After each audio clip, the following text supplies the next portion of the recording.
ladies and gentlemen, the NFL draft is only 9 days away. And if that doesn't get you excited, I don't know what will, because this is the closest we're going to get to real sports for a very long time. Good afternoon and welcome to the podcast. I'm Nick Drago. Today on the show, James Seltzer from Sports Radio WIP joins us to talk Phillies, Eagles, and beyond. Stick with us, friends, because sports starts now.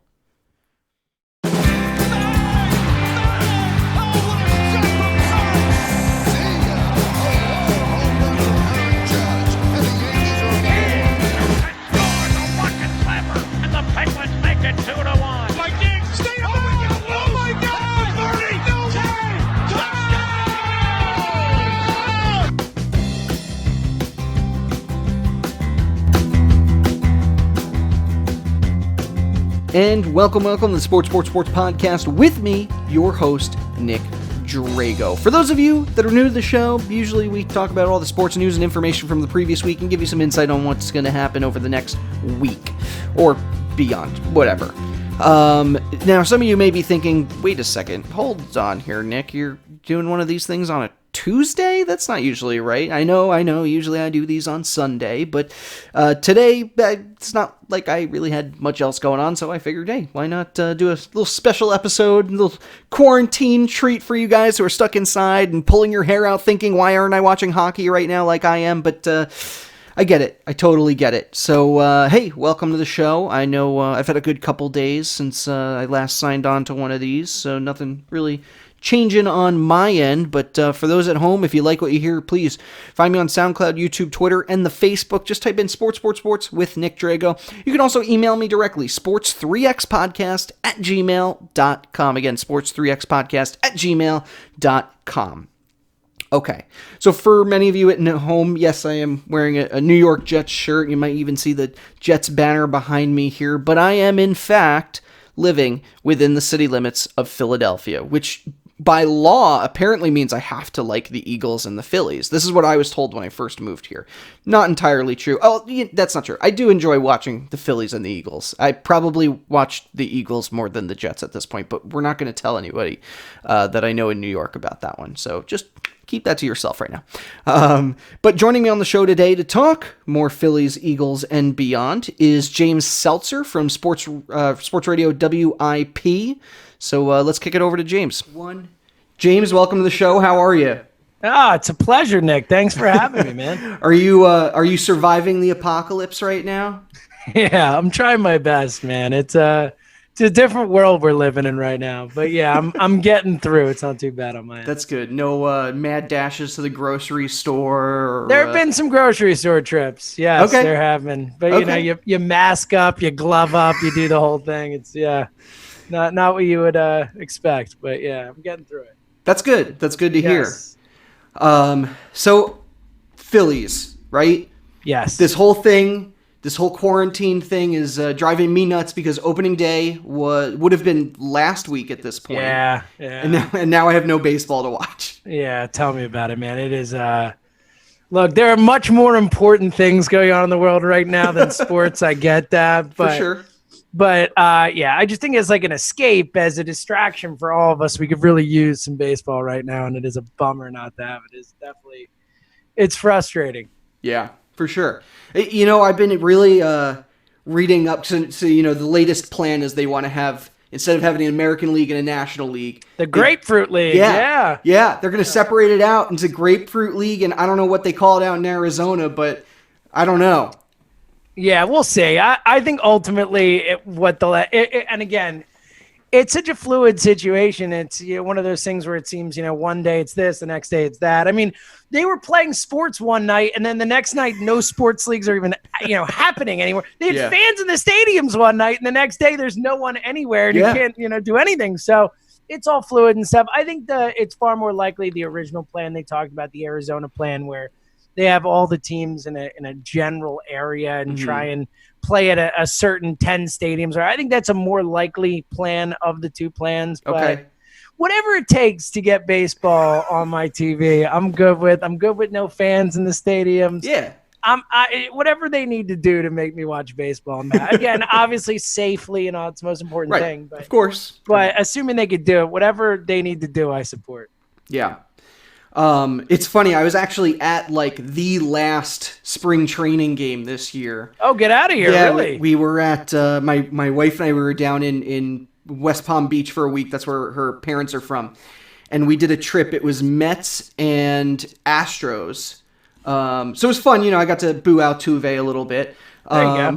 There you go. But of course, I mean, they've gotten the luckiest out of ever. This whole thing, the Astros. They were heading into the roughest season, the biggest villain we've had in sports. And now I think there are a lot more important things going on. No one really cares about the Astros. Well, they might get lucky. And if we don't have a season at all, then, what do they have? 1 year of Dusty Baker and then bring back AJ Hinch and all is well. Now comes back and they're all set. Yeah. Next thing you know, they got a whole drum circle going on in the dugout again. And yeah. So, yeah. But, I found what I found interesting was, if they do end up doing this whole thing, Grapefruit League, whatever, is now you have all these new divisions that are being formed. Mm-hmm. And so you'd have the Phillies playing with teams like the Yankees, the Blue Jays, that they normally wouldn't be playing against. Yeah, I think it's a fun idea. I mean, from that perspective, it would be a good setup for the Phillies. The Yankees are good. The Pirates, the Tigers, the Blue Jays are all bad. Yeah. So, they're in a division right now with 4 potential playoff teams. I mean, the Mets, Absolutely. Nats, and Braves are all really good teams along with the Phillies. So I think from that perspective, it helps. Now, if you look at the whole Grapefruit League as a whole, it's probably stronger than Arizona's league. So you worry a little bit about all the talented teams that would be in Florida competing. I don't know how it would work in terms of whether the division winner and then it's, wild card from that. Yeah. But I think just on a pure division basis, it would be a lot easier for the Phillies. And again, you don't know who they're going to play. Are they going to play the division a bunch of times? That would make a difference. So yeah, that's true. I think there's a lot of logistical type of stuff that it makes it a little hard to judge whether it's a positive or negative. Yeah. Actually, you made a really good point. Is they're in a very tough division right now between the Braves, the Nationals. The Mets have always could be in there, not in there. They're kind of playing back and forth. The Marlins, we're not even going to talk about the Marlins. And really, I think the Phillies made a lot of good moves in the offseason, too, to be a contender. Sure. Yeah, I love the Didi Gregorius move. I love the Zach Wheeler move. I think it was frustrating to watch what they were doing because they weren't willing to go over the luxury tax. And I think, they're this close. They're right there, but they're not as good as the Braves. They're not as good as the Dodgers. There are a few teams that are just more talented than they are. The Nationals, for what it's worth, more talented than the Phillies. I think really skimping on the bullpen is the biggest mistake they made. Yeah. Trusting that Sir Anthony Dominguez was going to be able to stay healthy, that he wouldn't, that it never works. The rehabbing the Tommy John surgery never works. You have to get the Tommy John. I feel like Masahiro Tanaka is the only guy I could think of who ever rehabbed the torn ulnar collateral ligament and actually worked out for him. And he's not somebody who throws 100 miles an hour like Sir Anthony does. Right. So I don't blame Sir Anthony Dominguez for not wanting to get the surgery, for wanting to try and rehab it. If Dr. James Andrews says, hey, I think this might work, fine, I get that. I blame the Phillies for not having a backup plan. And now Sir Anthony's out for the season, and they had no backup plan, and they have a lot of talent in the bullpen. So I worry about the bullpen.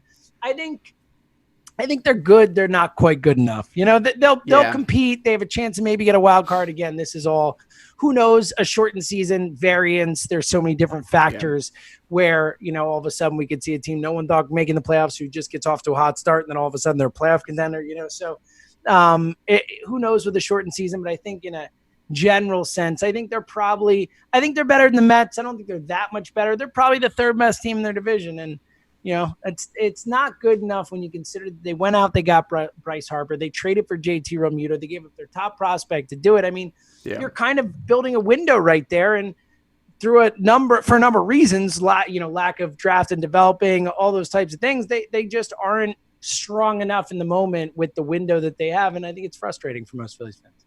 Yeah, I mean, I totally see where you're coming from. I think the starting pitching is a mess. Nola and Wheeler are great finds, but beyond that, there's really nothing else. Yeah, they're no one you can count on for sure. Right. The only other pitcher I can think of, well, you have Eflin. Eflin's fine. Arrieta is disappointing. Yeah, hit or miss. Velasquez, you can't count on those guys. So I think offensively, they're good, especially getting McCutchen back. That'll help. They'll be a good team offensively. I think Girardi's good. I think the biggest difference is Girardi. I think going from Gabe Kapler to Joe Girardi is a massive difference. Oh, yeah. And I don't think like a manager makes a 10-win difference in baseball or anything like that. But I do think that when you go from someone like Kapler and go to I think it's a real culture changer to bring in a guy like Girardi, the professionalism, the clout that he has when he walks into that locker room, that clubhouse. Players respect Joe Girardi. They look at Joe Girardi and say that dude won a World Series. That's a real professional baseball manager. And I don't think they looked at Gabe Kapler that way. I think they, he was a weird dude, all that. But even just on a basic level, he was like Sean Rodriguez played with him. A guy who was on the team played with Gabe Kapler. I think they looked at Kapler as someone they could maybe walk all over a little bit more, someone who was more of a buddy than a manager. And I think, bringing someone in who is the defined voice in the room, the adult in the room, like Girardi, someone with a track record of success like he has, I think that's going to make a massive difference for this team on a culture level, from a year-to-year level. But I still think from a talent perspective, they're just a little short, which is frustrating. Yeah. Yeah, I mean, a lot of those guys too, Hoskins and Real Muto and Harper, they're all 25, 26 years old. They're young guys. 27, 28, 29. So it's really like the time you need to move. This would be Harper's age 27 season. I think Real Muto's turning 29.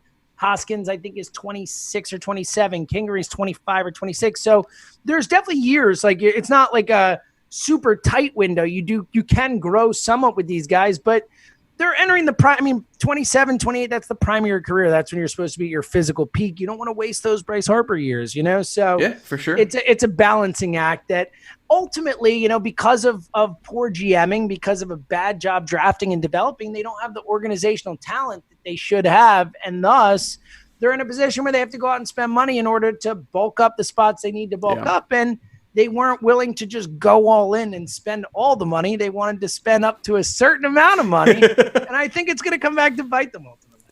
Yeah, absolutely.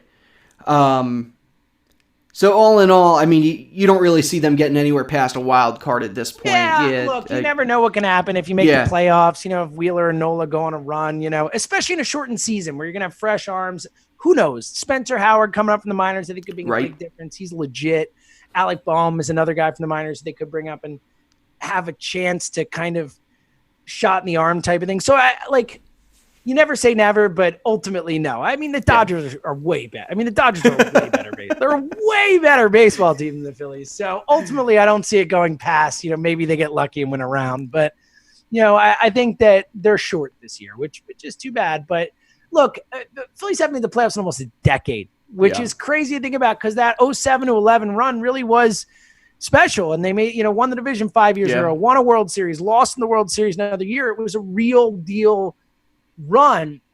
And I think it feels like it was more recent than it was, but it's almost a decade ago since they made the playoffs, since they competed. They've been a laughingstock for a few years. So I think just making the playoffs would be a real accomplishment. I don't want to diminish that. As a Phillies fan, I would be ecstatic to see playoff baseball at Citizens Bank Park again, or even if it's not at Citizens Bank Park in Arizona or whatever it is. Yeah. I would be excited to see them play playoff games again, but I think ultimately they're probably not good enough to do what everyone ultimately wants them to do. Yeah, that's fair. I mean, it's been a long time since, like you said, 10 years. Yeah. They had a couple seasons after that. It's funny. I think it was every season they slightly got worse and worse. It was until they were the worst team in baseball. Lost the World Series. Yeah, you're right. Yeah. Divisional rounds. It was like, come on. Yeah. Progressing in the wrong direction. Bottom of the barrel. And now they really don't have any huge big names coming up in the minors. They don't really have... Yeah, they just got those two guys. They got Spencer Howard and Alec Boehm, who are both close to the majors, but they don't have that organizational depth. They don't have those, like the Dodgers. Not only the Dodgers just like super talented on the major league level, but they keep bringing all these guys up. I mean, they got like Dustin May, who's a top 20 prospect. Gavin Lux, a top 10. Yeah. I mean, they could just bring these guys in and like have a guy pitch out of the bullpen because sure, why not? A guy who someday will be a great starter in the majors. They got Walker Buehler and Cody Bellinger and all this young talent. And that's what's frustrating. I think especially when you talk about how the Phillies go from that run, the 5-year run where they're the best team in baseball at one point, certainly the best team in the National League, National League East. When you bottom out after that, when you get bad and you trade away your assets, you're supposed to come back up. It's what the Astros did. They were bad for 3 years, but then they got a bunch of talented guys in their system and they developed them. That's, I think, where the Phillies have fallen a bit flat.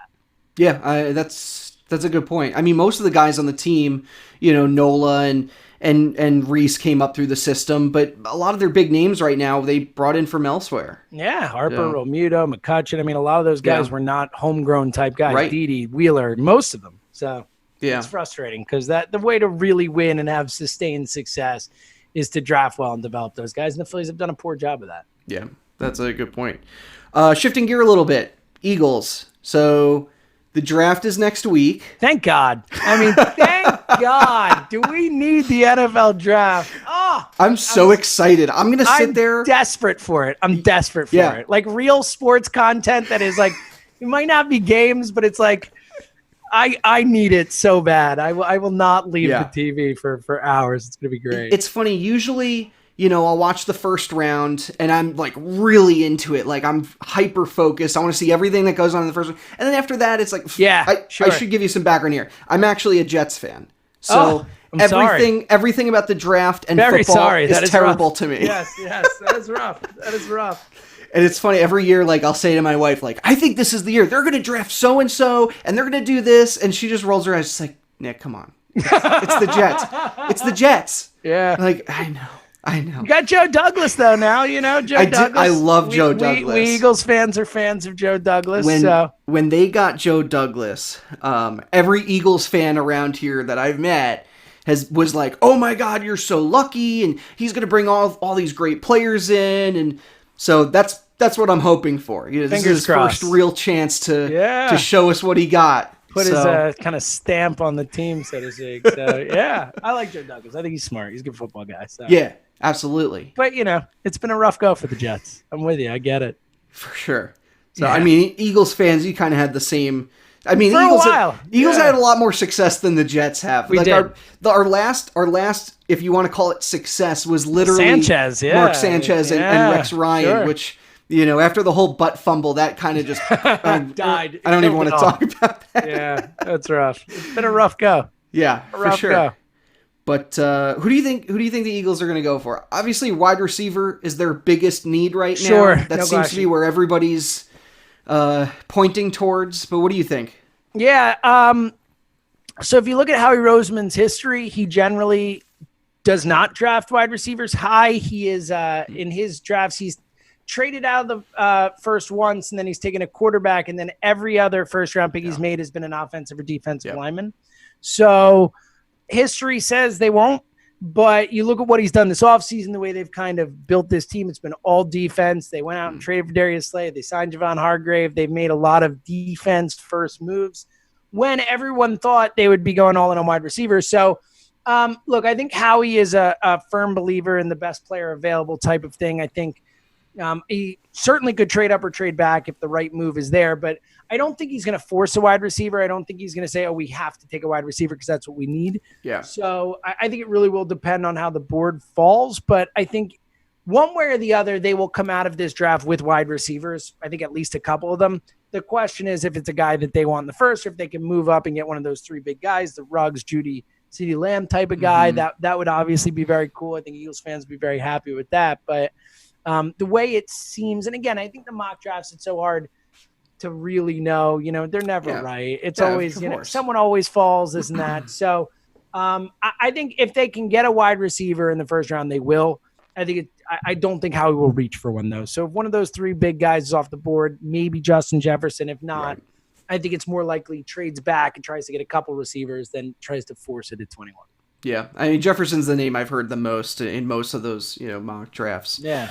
But yeah, I was really surprised that they didn't bring any receivers in the offseason. I mean, they lost Aguilar. Their best receiver right now is Deshaun Jackson, and unless this is 10 years ago, I don't see that as being their best option. Well, look, I think Deshaun's value. The problem is he can't count on Deshaun to be on the field. Well, I think that's the bigger issue. If he's healthy, I think Deshaun's a nice weapon to have, but he's not your number one receiver. He's a deep threat guy. You hope you can bust open a few plays. Right. But they need someone, especially someone young who they can kind of put with Carson Wentz and have him grow with him into the future. I think is a massive need for this team. But again, I think I also think that, and Howie's made this very clear, and I think the moves have kind of shown it, that they're building for a 3-year period. They're not necessarily going all in, so to speak, on 2020. So I don't think he's going to let need force him to make a move one way or the other. I think he's really going to stick to who he thinks is the best player available. Now, his draft record hasn't been that great. You don't know if the best player available in Howie Roseman's mind is really the right player to take. Right. But I think he's been good at all the other parts of being a GM, so to speak. So hopefully he can kind of get the draft thing down a little bit better this season. But ultimately, I think if there's value there, whatever that value is, whether it's a trade, whether it's a player they really like, he's going to jump on value. Yeah. I mean, it would be nice to see, the Eagles are in a tough position right now. A lot of their core players are starting to age beyond Wentz. Sure. The rest of their division, I wouldn't count the Giants or the Redskins as anything special, but, the Cowboys have a younger squad. They kind of... Yeah, they're talented. They kicked themselves out of the playoffs last year, really. They sure did. Yeah. But this could be either a window of opportunity or that window is starting to close for the Eagles. It could go to either side of the coin right now. Well, I think that's why he's really trying to restock with youth and really try and build with I think the last 3 years, especially they won the Super Bowl in 17, then I think 18 and 19 were really about winning it again and doing kind of everything they could to say, all right, we're winning it this year. Nothing else matters, Super Bowl or bust. And I think after those 2 years, you're kind of in a spot where, all right, we've got some older players, we've got some bad contracts, we've got some changes that need to be made. So I think he's really saying, all right, we might not win the Super Bowl this year. We'll be competitive. We're not going to give up a year of Wentz's prime. But at the same time, we're not going all in a classic sense for 2020. I think he's far more focused on 2021 and 2022 and building a team that can move forward into that window. So you never know. Look, no one was talking about them winning the Super Bowl in 2017. So that came out of nowhere. And they were the best team in football that year. So I think football's we always say it's a week-to-week league. Anything can happen on a week-to-week basis. It's really a year-to-year league now, too. It's not easy, but look, the Niners just went from 4-12 to the Super Bowl. I mean, you can see teams take big jumps in a year-to-year type of thing. So I wouldn't be shocked if the Eagles are really good this year, but I don't think that their plan is we're going to be awesome in 2020. I think they're saying we're going to compete in 2020. We're going to be awesome in 2021 and 2022. That's a good point. I mean, as long as they have Carson Wentz, Yeah, you got a chance. Yeah. My only thing, my heart breaks for the guy. I mean, he's never completed a season start to finish fully healthy. Well, his rookie year he did, but since then he is not. Yeah, 2016 he played all 16 games. Did he? Okay. Yeah, but again, people always forget about that because then the next year he tore the ACL, and the next year the broken back, and then this year he was healthy all 16 games, but then of course the concussion in the playoffs, it's like you can't catch a break. I feel bad for the kid too, especially the playoff concussion. I mean, that's just it's heartbreaking. Heartbreaking, just bad luck, and I think a dirty play from Clowney, but regardless. Just bad luck for Carson Wentz that he finally makes it through the 16 games after all the talk of injury prone and all that. He's getting there with, you and me playing wide receiver for him. And, and then he gets concussion. It was a real bummer. I feel bad for him, but I'm not ready. I don't think he's injury prone. I think he's just had some bad luck. Okay. I mean, I think had he not gotten the concussion, I think they would have won that game. Me too. But, I think if Josh McCown doesn't tear his hamstring, they might have won that game. They had a real chance to win that game. Yeah. Yeah, that was a shame. What are you gonna do? We were all set. We were all excited. We had the popcorn bowl, and it was just such a shame to watch it. And we actually lost. The air got sucked out of the room real quick with that one. Yeah, we actually lost power for that game. So it was the last 5 minutes we lost power. And at that point it was still close. It was like, well, once it's on the field. But it fell over. Yeah, it fell over. It just felt like they didn't have a chance. There wasn't a miracle coming our way, so it didn't really miss much there. Yeah, it's true. But at least I'm still hoping we actually have a football season. And tell me about it. Yeah, same with all this stuff. It's just it seems the going back to what we were talking about before with the baseball plans and all that. It is heartening, so to speak, that they're doing everything they can to play like they want to play this season. I'm sure all these leagues want to play. They're going to do everything they can to figure it out. So that is a positive. But again, certain factors are out of your control and they can only do what they can do. I think we'll have a football season. I don't know if there'll be fans there, though. I really don't. I don't know if we'll be at that point yet where you could pack a stadium with fans. So I think that'll be fascinating to watch football. I think probably the most impacted of all the sports in terms of the difference between having fans in a stadium or not. I mean, I think it's the sport where the fans make the biggest difference. You know, I mean, the fact that, an opposing team can hear all their signals and not, there's no noise and whatever. I mean, that's going to be weird. Yeah. That's going to be, the home field advantage, I think, matters more there than in other sports. But regardless, I'll take it any way I can get it. Just play sports for me, please. I think we'll get a lot more commercials. You see them have to make their money somehow, right? It's true. Yeah. They got it, whatever it takes. It's a business first and foremost. Yeah. I think you'll have like a big border around the screen, like for Bud Light or whatever, every hour, every half hour. So it'll just change to something else. Sure. Yeah. Whatever it takes, I'm in. Yeah. But a lot of the other leagues like basketball and hockey, I mean, they'd just be entering the playoffs right now. Yeah. Which is, Well, I think if they come back, I think that's all they'll do. They'll try and get their playoffs in, and we'll see. I hope so. I did see something. I think NBA was talking about possibly July doing for the playoffs, and then starting the season in Christmas time and all that, which would be great. Yeah. I'd be fine with that. I think they were talking about a 10-team playoff with the top five seeds. I saw maybe best of 5 instead of best of 7. Whatever they could do to get this in, they're going to do it. I mean, realistically, the 6, 7, 8 seeds never really go anywhere anyway. I mean, it happens, exactly. But it's so rare in basketball. Especially in basketball. Hockey, it's a lot more absolutely common, so to speak. Hockey, they can get away with having a 16-team playoff right now. It'd be totally fine. Basketball, why even bring in those teams, the 6, 7, 8 teams, if you're putting those players at risk, and they're probably not getting past the Lakers. They're probably not getting past, the Bucks or whoever. Sure. Yeah, the Nuggets. I don't know. So, yeah, I'm with you. But all right. Well, James, pleasure having you on the show. Yeah, it's been a blast, man. All right. Thanks for having me. Thanks for coming by, and hopefully we'll have you on again soon. Just let me know, man. I got lots of time these days. So. Oh, perfect. Me too. Excellent. All right. Well, thank you so much. Thanks again to James Seltzer for popping by the show. If you want to hear more from him, like I said, he works for Sports Radio WIP. He also has a couple podcasts out there, High Hopes about the Philadelphia Phillies, and Go Birds, in which he talks mostly about birds that he sees in the wild. I'm just kidding. He talks about the Eagles on that one. That was my version of a joke. I don't know if you liked it or not. Anyway, special thanks as usual to Johanna Drago. She is the content designer, logo editor, and set designer of this podcast. She cut my hair the other day, so I guess she's also our hairdresser, and even helped get James on the show, so she could be our talent person. I don't really know the names of these things, so I'm just making it up as I go along. Of course, special thanks to our social media warriors, Mary Kay Albert, Gary Albert, and of course, Joe Calabro, who is also a big fan of the show. Jorge Pajares, he's out there too somewhere listening in, I'm sure. And then the music you hear for the show is a song called Golden Sunrise by Josh Woodward. A link to his website can be found in the show notes. Like I said, if you like what you heard, find me on Facebook, SoundCloud, YouTube, and the Twitter. Just type in Sports with Nick Drago, or you can email me directly, sports3xpodcast@gmail.com. With that, like, share, comment, tweet, Twitter at me, and that's all I really have for the show today. So pleasure talking to you guys on a Tuesday, no less. Don't worry, I'll still be here Sunday because, we got the draft coming up and all that fun stuff. So good seeing you, friends, and we'll catch you next time.